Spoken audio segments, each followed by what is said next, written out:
बच्चों तो अपनी क्लास आज शुरू करते हैं और विशेष रूप से आज मैं चर्चा करना चाहूँगा चीन के बारे में। बच्चों आप इस बारे में जानते ही होंगे कि इस समय दुनिया चीन के कुछ कृत्यों की वजह से या चीन में उठी हुई समस्या की वजह से ग्रसित है। दुनिया कोरोनामय हो गई, भारत भी अछूता नहीं। भारत के 9 राज्यों में इस समय सब कुछ सस्पेंड सा हो गया। हमारे यहाँ दिल्ली में क्लासेस सस्पेंड हो गई हैं, रुकी हुई हैं। ऐसे बहुत सारे राज्यों में देखोगे। दुनिया में विभिन्न देशों में लगभग 133 देश इस समय कोरोना के प्रभाव से ग्रसित है। ऐसा सुन रहे होगे, आजकल चर्चा चल रही है। फिर एक खास बात यह भी है कि चीन में यह प्रॉब्लम शुरू हुई और वहीं से दुनिया के विभिन्न देशों में पहुंची। इस समय चीन सर्वाधिक दुष्प्रभावित देशों में है। उसके अलावा इटली, स्पेन है ना, ब्रिटेन भी, वहाँ भी काफ़ी यूरोप के देश काफ़ी से दुष्प्रभावित हो गए। भारत में भी कुछ प्रभाव देखा जा रहा है ना। आप लोग जैसा जानते हैं कि कोरोना के प्रभाव से इस समय विश्व में लगभग 5000 लोग हताहत हो चुके हैं, इसके चपेट में आ चुके हैं। लगभग 1.5 लाख लोग इन्फेक्टेड घोषित किए गए हैं, जो विभिन्न हॉस्पिटल में इस समय एडमिटेड हैं, देश के विश्व के विभिन्न भागों में। चाइना में ही लगभग 1 लाख लोग इस समय हॉस्पिटल में एडमिटेड हैं। भारत में शुक्र है कि सरकार के प्रयासों के वजह से काफ़ी कुछ चीज़ें कंट्रोल है। ऐसे में बच्चों आप इस बात पर थोड़ा ध्यान दीजिए कि प्रश्न कैसे बन सकता है। एक बात आप लोग ध्यान रखिए, as a aspirant of UPSC हमेशा इस बात पर ध्यान दीजिए कि जो चीज इस समय चर्चा में है वही आपके पेपर के लिए इंपॉर्टेंट है। ये ध्यान रखना है, खास बात। यानी कि समय चीन चर्चा में है तो आपके आने वाले पेपर जो 2020 में बहुत सारे पेपर हैं, बैक टू बैक बहुत सारे पेपर हैं। यूपीएससी का तो है ही 31 मई को, उसी के बाद नेक्स्ट मंथ में यानी कि जून में यूपीपीसीएस है, फिर उसी के आसपास आपके बीपीएससी भी है, आरएस का भी एग्जाम होने वाला है, एमपीपीसीएस के बहुत सारे एग्जामिनेशन बैक टू बैक हैं। इसका मतलब ये है कि आने वाले समय में फ्यूचर में यहाँ से प्रश्न बन सकता है। अब बात आती है प्रश्न बनेगा कैसे। प्रीलिम्स में अंतर्राष्ट्रीय संबंधों से प्रश्न पूछा नहीं जाता है, प्रीलिम्स में वहाँ की राज्य व्यवस्था से प्रश्न पूछा नहीं जाता है। तो ऐसे में प्रश्न बनता क्या है, तो जो प्रश्न बनता है वहाँ के भौगोलिक बातों से बनता है कि वहाँ का भूगोल की क्या स्थिति है, क्या चल रहा है, कैसी भौगोलिक विशेषताएं हैं चीन की। तो आज बच्चों मैं एक सीरीज ऑफ वीडियो में लॉन्च करने जा रहा हूँ, जिसमें आज मैं विशेष रूप से चीन की चर्चा करूँगा, जो कोरोना का एपी सेंटर है, उसकी भौगोलिक बातों पर चर्चा करूंगा जो आपके पेपर के लिए इंपॉर्टेंट है। उसके बाद में विशेष रूप से आगे जो एक बहुत ही दुष्प्रभावित देश इस समय इटली है, यूरोप के अन्य दूसरे देश हैं, उन पर चर्चा करूंगा और उसकी भौगोलिक बातों के बारे में देखेंगे। बच्चों आइए फिर लेट्स स्टार्ट नाउ। बच्चों सबसे पहले आते हैं, हम लोग देखते हैं चीन के बारे में। एक सिंपल इंट्रोडक्शन के बारे में आप लोग जानते होंगे कि चीन दुनिया का तीसरा सबसे बड़ा देश।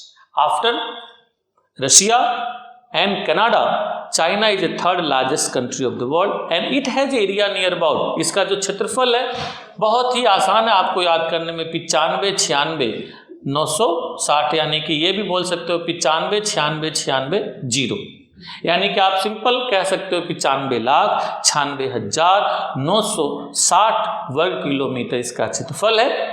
और यह एशिया में फैला हुआ एक बड़ा देश है। एशिया का यह सबसे बड़ा देश कहा जा सकता है क्षेत्रफल की दृष्टि से भी and as well as population के पॉइंट ऑफ व्यू से। पॉपुलेशन की दृष्टि से कहा जाए तो दुनिया का ये सबसे बड़ा देश है ही, आप लोग जानते ही होंगे। एक और इंटरेस्टिंग बात है कि चाइना विश्व का एक ऐसा देश है जिसकी सीमाएं विश्व के सर्वाधिक देशों से लगती हैं। जानते होंगे आप लोग, यह 13 देशों से या कहीं कहीं बुक में 14 देशों से सीमाएं इसकी मिलती हैं, या सिंपल यूं कह सकते हो 13-14 देशों के साथ सीमा बनाते हुए यह विश्व का सबसे अधिक सीमा बनाने वाला देश। आप लोग जानते ही हैं, इसमें इसकी सबसे अधिक सीमा नॉर्थ में रूस से लगती है, फिर यहीं पर मंगोलिया वाला रीजन है, फिर यहीं कजाकिस्तान है, किर्गिस्तान है, फिर यहीं पर देखेंगे अफगानिस्तान है, और फिर भारत के साथ सीमा है, नेपाल के साथ है, भूटान के साथ है, म्यांमार के साथ, लाओस है और वियतनाम, उसके साथ साथ कंबोडिया। इन देशों के साथ इसकी 13 देशों से सीमा बनती है, परंतु कहीं कहीं 14 भी मिलता है जब उसमें पाकिस्तान भी जोड़ दिया जाता है। जो भारत का क्षेत्र है, जो पीओके वाला क्षेत्र है, उसमें यदि जब जोड़ के देखते हैं तो ऐसे में 14 देशों के साथ इसकी सीमाएं बनती। हाँ, यहाँ पे एक फैक्ट्स कंफर्म है, उसमें कोई डाउट नहीं कि चीन विश्व का एकमात्र ऐसा देश है जिसकी सीमाएं सबसे ज़्यादा देशों से लगी हुई। इसका रिजल्टेंट भी आप लोग देखोगे, इसकी सेना भी विश्व की सबसे बड़ी सेना मानी जाती है, क्योंकि भाई इतने बड़े एरिया को जब वो प्रोटेक्ट करेगी तो भी अच्छी बात है, इसकी लार्जेस्ट आर्मी भी।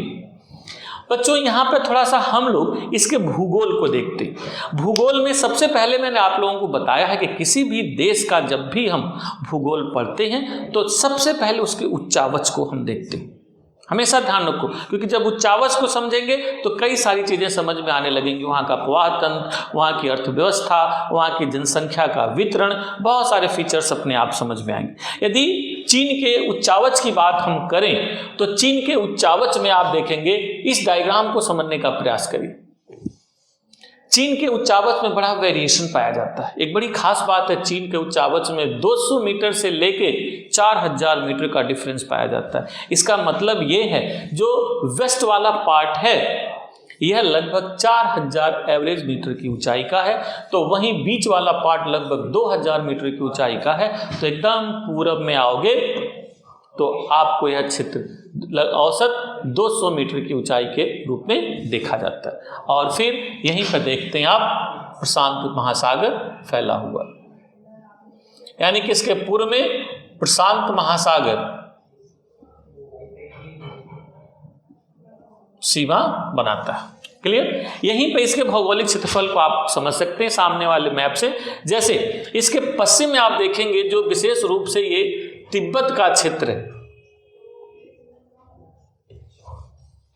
और यहां पे सिकियांग वाला जो क्षेत्र है यह पर्वतीय पठारी और उसके साथ साथ विशेष रूप से मरुस्थलीय क्षेत्र, उसी में तिब्बत का पठार आप लोग जानते हैं कि दुनिया के सबसे ऊंचे पठारों में गिनती होती है और इसे रूफ ऑफ द वर्ल्ड कहा जाता है। यहीं पर देखेंगे है तारिम, यहीं पर है आपके पामीर गांठ, पामीर नोट और तिब्बत का पठार एक अंतर पर्वतीय पठार का उदाहरण है, और यह दुनिया की रूफ के नाम, रूफ ऑफ द वर्ल्ड के नाम से भी जाना जाता है।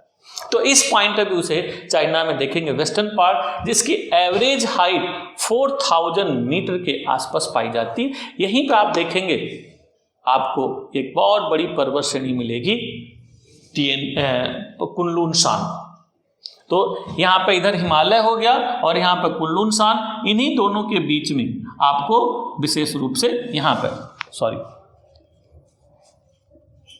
यहाँ पे हिमालय हो गया और ये वाला आपका कुनलुन शान हो गया। इन दोनों के बीच आपको मिलेगा तिब्बत का पठार, और इसी के उत्तर में यहाँ पे एक और पर्वत श्रेणी है जिसे हम लोग कहते हैं Tian Shan, mount of haven, जिसके बीच में फैली हुई तारिम बेसिन, और इसी तारिम बेसिन में एक बड़ा ही फेमस डेजर्ट फैला हुआ टकला मकान या तकला मकान, ये वाला रीजन बेटा। यानी तारिम बेसिन का जो क्षेत्र है यह एक मरुस्थलीय क्षेत्र है, जिसे हम लोग कह सकते हैं टकला मकान। टकला मकान का मतलब जानते हैं आप लोग? चाइनी भाषा में स्थानीय स्तर पर टकला मकान का सिंपल अर्थ होता है you can enter but you can't exit. आप इसमें अंदर जा तो सकते हो परंतु बाहर नहीं निकल सकते, क्योंकि अपनी विषम भौगोलिक परिस्थितियों की वजह से बड़ा खतरनाक है। यहाँ पर बड़े डरावने भूत मिलते हैं। पता बच्चों आप लोगों को, बड़े बड़े भूत मिलते हैं। आप लोगों ने भूत देखा है क्या? क्यों सुरेश, तुमने भूत देखा है? नहीं? तो आप देखोगे यहाँ पे बड़े बड़े भूत मिलते हैं। बड़ी सरप्राइजिंग बात, आप लोग कहेंगे कि सर आप 21वीं सदी में जी रहे हैं और बात भूत की कर रहे हैं। तो बच्चों कुछ तो बात है इस फसाने में, तो और जुबां पे आते ही मशहूर हो गए जमाने में। बिल्कुल सही बात है। यहाँ फसाना यह है बच्चों कि यह एक एरिया ऐसा विशिष्ट भौगोलिक क्षेत्र है जो दो पर्वतों के बीच में स्थित है, एक तो यहाँ पे कुनलुन सांग और एक यहाँ पे तिएन सांग। जब पछुआ पौने इस एरिया में एंटर करती हैं तो बहुत तेज इको का सिस्टम उत्पन्न होता है, यानी बहुत तेज साउंड उत्पन्न होता है, और उस साउंड उत्पन्न होने की वजह से यहाँ पे प्रायः समस्याएं आती हैं। अजीब अजीब सी आवाज, जैसे से विंड तेज होगी ऐसी आवाज ऊपर होंगे। और साथ ही साथ ये चूंकि डेजर्टी रीजन है तो इसमें रेत के कण जब उड़ते हैं आपस में टकराते हैं तो उनसे भी साउंड उत्पन्न होता है, तो अजीब से डरावनी सी स्थिति बनती है। इसीलिए स्थानीय लोग मानते हैं कि यहाँ पर बड़े बड़े भूत रहते हैं। समझ में आई बात? और इन सभी विषम परिस्थितियों के कारण इस क्षेत्र में जनसंख्या बहुत ही कम पाई जाती है। तो आपको याद रहेगा।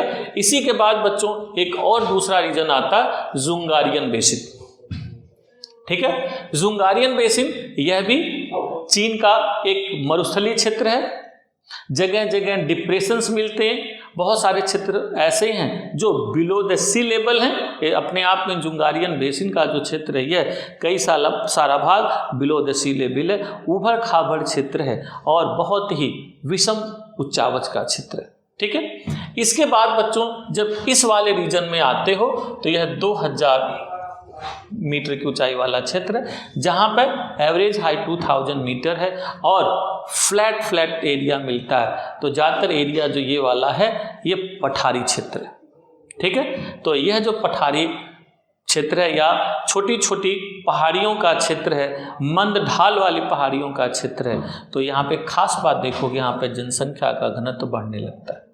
यानी कि पश्चिम वाला क्षेत्र जो है निम्न जनसंख्या का क्षेत्र है, तो यहाँ पर जनसंख्या बढ़ने लगती है। ठीक है, उसी में आप लोगों ने जेचवान,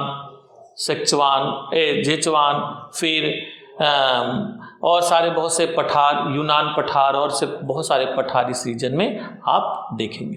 ठीक, इसके बाद बच्चों ये वाला जो क्षेत्र आता है मंचूरिया मैदान, ये पूर्वी वाला क्षेत्र जो है ये वाला कुछ, this is the important region, जिसकी एवरेज हाइट 200 मीटर के आसपास पाई जाती है। यही जो क्षेत्र पूरब वाला थोड़ा सा क्षेत्र है, यही क्षेत्र बहुत ही उपजाऊ क्षेत्र है और बहुत ही चीन का महत्वपूर्ण क्षेत्र आप कह सकते हो। इसी एरिया में विशेष रूप से मंचूरिया का क्षेत्र, मंचूरिया मैदान, आप लोगों ने मंचूरियन खाना खाया होगा, वो यहीं से है। तो मंचूरिया का जो क्षेत्र है इस एरिया में पाया जाता है। यह भी एक मैदानी भाग है। यहाँ पर विशेष रूप से लोह अयस्क, कोयला, जंगलात बहुत अधिक पाए जाते हैं। तो आर्थिक दृष्टि से चीन का एक बड़ा ही महत्वपूर्ण क्षेत्र कहा जा सकता है। उसके बाद उत्तरी चीन का मैदान, यहीं आपका देखोगे बीजिंग का क्षेत्र है। यहीं पे रिवर यांगटीसिकियांग, वांगहो, यहीं पे वांगहो नदी, और इधर नीचे यांगटीसिकियांग, ये उत्तर का मैदानी भाग जो बीच में है, बहुत ही महत्वपूर्ण क्षेत्र कहा जा सकता है। इसी बीजिंग के आसपास के रीजन में बहुत अधिक जनसंख्या चीन की पाई जाती है। और उसके बाद दक्षिण का रीजन यांगसी रिवर है या चांगजियांग रिवर का मैदान डेल्टाई भाग है, जो यह भी एक बहुत ही उपजाऊ क्षेत्र है और यही सारा एरिया कहलाता है great plain of China. Great plain of China, ठीक है। ग्रेट प्लेन ऑफ चाइना का जो क्षेत्र है यह सघन जनसंख्या का क्षेत्र है, चूंकि यह यांगटीसिकियांग और वांगहो द्वारा लाए गए और सादों से बना हुआ है, अतः बहुत ही उपजाऊ मैदान है और चीन की सभ्यता एवं संस्कृति का प्राचीनतम क्षेत्रों में से एक है। आप लोगों ने जरूर वांगहो के मैदान के बारे में सुना होगा, जो यह एक प्राचीन मैदान, जो यह एक प्राचीन सभ्यता संस्कृति वाला क्षेत्र है। आपने वांगहो की सभ्यता जरूर सुनी होगी, इसी रीजन में पाई जाती है। तो आप लोग ध्यान रखना, चीन के फिजियोग्राफी में पश्चिम में कह सकते हैं तिब्बत का रीजन है और उसी तिब्बत के रीजन में यहाँ पे ये कुनलुन शान पर्वत श्रेणी है और कुनलुन शान और तियान शान के बीच में यहीं पे तारिम बेसिन है और इसी तारिम बेसिन में टेक्ला मकान नाम का डेजर्ट है। तो आप ध्यान रखना, टेक्ला मकान डेजर्ट कहाँ है? चीन में। फिर उसी के उत्तरी पश्चिमी भाग में जुंगारियन बेसिन है, यह भी एक डेजर्टी रीजन है। और फिर उसके बाद पठारी क्षेत्र शुरू होता है जिसकी हाइट लगभग 2000 मीटर है। उसी में जेचवान, यूनान पठार और बहुत सारे पठार यहाँ पर पाए जाते हैं। पूर्वी भाग आप लोग देख रहे हो मैदानी है, जिसमें विशेष रूप से वांगहो और यांग कियांग नदियों के द्वारा लाए गए अवसादों से यह मैदान बना है और चीनी सभ्यता एवं संस्कृति का केंद्र है। इसके भी 2-3 भाग हो जाते हैं। नॉर्थ वाला भाग मंचूरियन मैदान कहलाता है, फिर बीच वाला भाग उत्तरी चीन का मैदान और दक्षिणी वाला भाग यांग कियांग का मैदान कहलाता है। इसमें चीन की अधिकांश जनसंख्या बसी हुई है। इसलिए तुम लोग एक खास बात देखोगे, चूंकि पश्चिम वाला क्षेत्र विषम उच्चावच का है, 4000 मीटर की ऊंचाई, मरुस्थल यानी कि सस्टेनेबिलिटी की संभावना बहुत कम है। यहाँ पर सस्टेन कर पाना बड़ा मुश्किल है, निम्न उत्पादकता है, कठोर सर्दी पड़ती है, मरुस्थली भाग है तो यहाँ पर निम्न जनसंख्या। फिर मध्यवर्ती भाग में 2000 मीटर के आसपास के क्षेत्र में काफ़ी जनसंख्या पाई जाती है और यहाँ पर विशेष रूप से बागानी खेती की जाती है। जेचवान बेसिन इसके फलों की वाटिका भी कहलाती है, जहाँ पर बहुत अधिक फल पाए जाते हैं। आप लोग जानते हैं चीन दुनिया के सबसे बड़े फल उत्पादक देशों में, ठीक है। तो ज़्यादातर यहीं पर विभिन्न प्रकार की बागानी खेती जैसे फसल, चाय और बहुत सारी चीज़ें होती, और यह पूर्वी भाग जो है यही सबसे अधिक जनसंख्या का क्षेत्र है, ठीक है। तो कभी प्रीलिम्स में हो सकता है प्रश्न आ जाए कि चीन की अधिकांश जनसंख्या किस क्षेत्र में रहती है, तो चीन की अधिकांश जनसंख्या उसके पूर्वी क्षेत्र में रहती है, ठीक है। चलिए अब इसके बाद बच्चों जब हम आते हैं उच्चावच के बाद, तो जरा यहाँ पे नदियाँ वगैरह देख लें। चीन में जैसा मैंने कहा कि चीन का पश्चिमी भाग 4000 मीटर से अधिक ऊंचाई का है, तो 4000 मीटर की जब अधिक ऊंचाई होगी तो ऐसे में पठारी जो क्षेत्र होंगे, इतने ऊंचे ऊंचे क्षेत्र, वहाँ पर बर्फ़ वगैरह पड़ेगी, तो यहाँ से बहुत सारी नदियाँ निकलेंगी। यस, आप देखोगे चीन का जो क्षेत्र है, तिब्बत का क्षेत्र, यह एशिया के लगभग 60% जल का अकेले स्रोत है। ध्यान रखिएगा, more than 60% water produced from the Tibetan Plateaus region. So many rivers of China, India and और जो दो देश हैं उनके देश की नदियाँ यहाँ से निकलती हैं। उन्हीं में से कुछ नदियों का नाम आप लोगों ने जरूर सुना होगा, विशेष रूप से चीन के संदर्भ में वांगहो। आप देखेंगे इसके तिब्बत वाले भाग से ही रिवर निकलती है वांगहो, ठीक। वहीं पर विश्व के सबसे लंबी नदियों में से एक और नदी आपको मिलेगी यहीं पर, यांग कियांग। और यहीं पर आप देखोगे कुछ और नदियां यहीं से निकलती हैं, जैसे मेकोंग वगैरह, ये नीचे चले जाते हैं वियतनाम तक।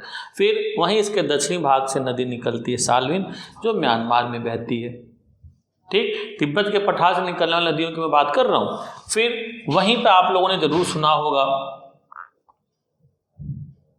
ब्रह्मपुत्रा, यहीं पर जरूर आप लोगों ने सुना होगा इंडस, और यहीं पर फिर सतलुज। यानी तिब्बतन प्लेटोस रीजन से नंबर ऑफ रिवर्स निकलती हैं जो डिफरेंट डायरेक्शन में जाती हैं।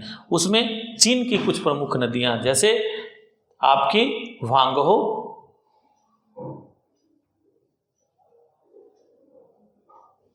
और यांग कियांग या यांगजी,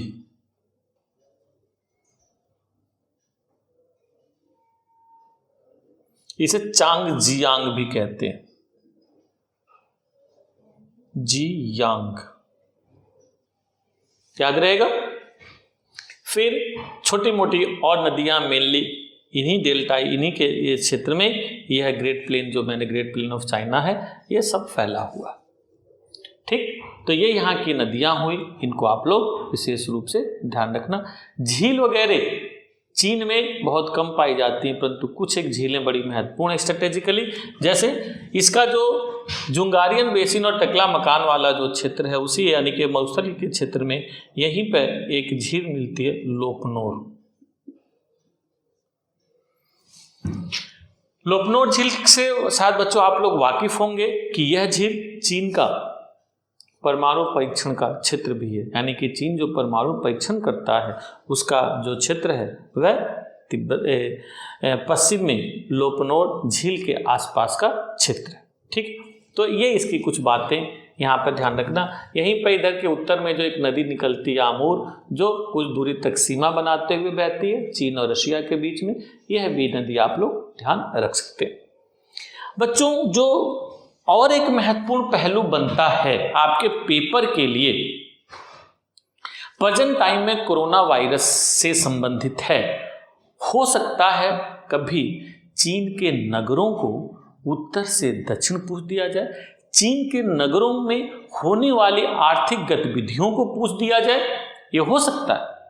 या चीन से लगे हुए देश कौन कौन से सीमा बनाते, ये सब पूछ दिया जाए। तो मैंने वो आप लोगों को शुरू में बता दिया। अब जरा नगरों को देख लिया जाए। बच्चों, जब चीन में नगरों की बात होती है तो चीन में मंचूरिया क्षेत्र बहुत इंपॉर्टेंट है। जैसा मैंने शुरू में कहा, Manchuria region is famous for iron और कोल एंड फॉरेस्ट, जंगलों के लिए बड़ा फेमस है। ये आप लोग कभी पढ़ोगे तो वर्ल्ड हिस्ट्री में भी इसका रेफरेंस होगा कि जब जापान ने मंचूरिया पर अटैक करके इसको जीत लिया था। इसी क्षेत्र में बच्चों एक बड़ा ही महत्वपूर्ण नगर है अनसान, सुना होगा आप लोगों ने, अक्सर पेपर में आता रहता है। अनसान चाइना की आयरन एंड स्टील कैपिटल भी कहलाती है, यानी कि लौह इस्पात उद्योग के लिए बहुत ही फेमस है, ध्यान रखना। It's a very famous for iron and steel industry, याद रहेगा। यहीं पे एक दूसरा शहर है हर्बिन। इन नगरों को आप लोग विशेष रूप से ध्यान रखिएगा। ये कहाँ पे? मंचूरिया क्षेत्र में। वहीं पे बच्चों आप लोग आओगे तो एक और नगर मिलेगा, बीजिंग, जो उसकी कैपिटल है, चाइना के बड़े नगरों में शामिल है, सबसे बड़े नगरों में से एक है और विश्व के सबसे बड़े नगरों में एक माना जाता है। तो Beijing is a very important. और बीजिंग के पास में ही एक और बड़ा इंपॉर्टेंट शहर अभी हाल के वर्षों में बना है, तिएनजिन। तिएनजिंग क्या है भाई? तिएनजिंग, तिएनजिंग ध्यान रखना, one of the biggest port of China. Actually पहले बीजिंग पोर्ट के रूप में भी काम करता था, परंतु अवसादों के कारण या विभिन्न प्रकार के प्रॉब्लम की वजह से उसी से कुछ दूर पूरब साइड में एक नया पोर्ट सिटी के रूप में डेवलप किया गया है, तिएनजिन। ठीक है, तो तिएनजिन एक पोर्ट सिटी है, इस पॉइंट ऑफ व्यू से इंपॉर्टेंट है। और फिर बच्चों यहीं पे आपका है शंघाई। शंघाई ये चाइना की इकोनॉमिक कैपिटल कहलाती है। मतलब ये क्या हो गया? आयरन स्टील कैपिटल, ये है एडमिनिस्ट्रेटिव कैपिटल, तो ये क्या हो गया? Shanghai economic capital. और विशेष रूप से कॉटन इंडस्ट्री के लिए बहुत ही फेमस है। और प्रेजेंट टाइम में आयरन स्टील, प्रेजेंट टाइम में स्काई स्क्रैपर्स के लिए बहुत फेमस हुई है, यानी कि ऊंची ऊंची इमारतें बहुत तेजी से डेवलप हुई हैं। और एक खास बात ये दिखाई दी, यहाँ पे दिखाई दी, चूंकि इकोनॉमिक कैपिटल है यानी कि पोर्ट सिटी के रूप में भी काम करता होगा, तो यहाँ पे बंदरगाह की सुविधा भी उपलब्ध है, तो बंदरगाह भी बड़े पाए जाते हैं। आप लोगों ने बहुत सारी इंडियन मूवी में शंघाई का जिक्र सुना होगा, देखा होगा।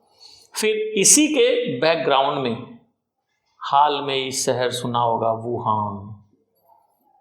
भाई यही कहानी है जहाँ से सब कुछ गड़बड़ हुआ, है ना। वुहान विशेष रूप से चीन का एक प्रांत है, हैबई प्रांत में जो यांगत्से-कियांग नदी है, उसी की सहायक नदी एक और हैबई के नाम से ही है, उसी के किनारे यह बसा हुआ शहर है। चीन के सबसे बड़े शहरों में से एक है और औद्योगिक गतिविधियों के लिए बहुत ही प्रसिद्ध है। मैन्युफैक्चरिंग के क्षेत्र में यह चीन का बहुत ही अग्रणी नगर माना जाता है और यहीं पर वो कोरोना वायरस पैदा हुआ, एपिसेंटर, और दुनिया में यह फैला। हालांकि कैसे पैदा हुआ, कुछ लोग मानते हैं उनकी फूड हैबिट से कि भाई चमगादड़ खाते हैं, ये खाते हैं, वो खाते हैं, कच्चा खाना खाते हैं, ये भी हो सकता है कुछ। तो कुछ लोग चर्चा का इस समय ये भी विषय बना हुआ कि भाई यहाँ पे ना केमिकल वेपन्स बनाए जा रहे थे, बायोलॉजिकल वेपन्स बनाए जा रहे थे, उसी में से वायरस स्प्रेड हो गया और प्रॉब्लम आ गई। खैर, जो भी कॉज है वो बात की बात है। आप ज्योग्राफिकली सोचिए कि पेपर के पॉइंट ऑफ व्यू से इम्पोर्टेंट क्या है। तो वुहान को याद रखना आपको जरूरी है। यहीं पर आप पाएंगे दक्षिण में मकाऊ मिलेगा जो अपने कैसीनो के लिए फेमस है, और वहीं पर एक शहर आपको द्वीपी शहर मिलेगा, हांगकांग। हांगकांग एक द्वीपी क्षेत्र है, इसका देश नहीं, सॉरी, द्वीपी क्षेत्र है इसका, जो ये भी आजकल चर्चा में है। इसको आप लोग ध्यान रखना। यह भी इकोनॉमिक पॉइंट ऑफ व्यू से बहुत ही इंपॉर्टेंट एरिया है, और यह दोनों मकाऊ और हांगकांग चीन के स्पेशल एडमिनिस्ट्रेटिव जोन है। ठीक है, स्पेशल एडमिनिस्ट्रेटिव जोन है जो यहाँ पे स्थित है। मकाऊ पहले पुर्तगाल के अंतर्गत था और हांगकांग पहले ब्रिटेन के अंतर्गत था। इन दोनों को ले लिया गया। तो इन सभी शहरों को ध्यान रखना। हो सकता है कभी उत्तर से दक्षिण, दक्षिण से उत्तर इनको पूछ दिया जाए तो भाई उत्तर में क्या है, हर्बिन की संभावना तो नहीं है। अंसान, फिर बीजिंग, तिएनजिन, वुहान, संघाई, ये लगभग एक सेम है, और दक्षिण में मकाओ और हांगकांग। तो these are some important city. हाँ, पश्चिम में आप लोगों ने एकदम दक्षिण में जरूर सुना होगा लहासा।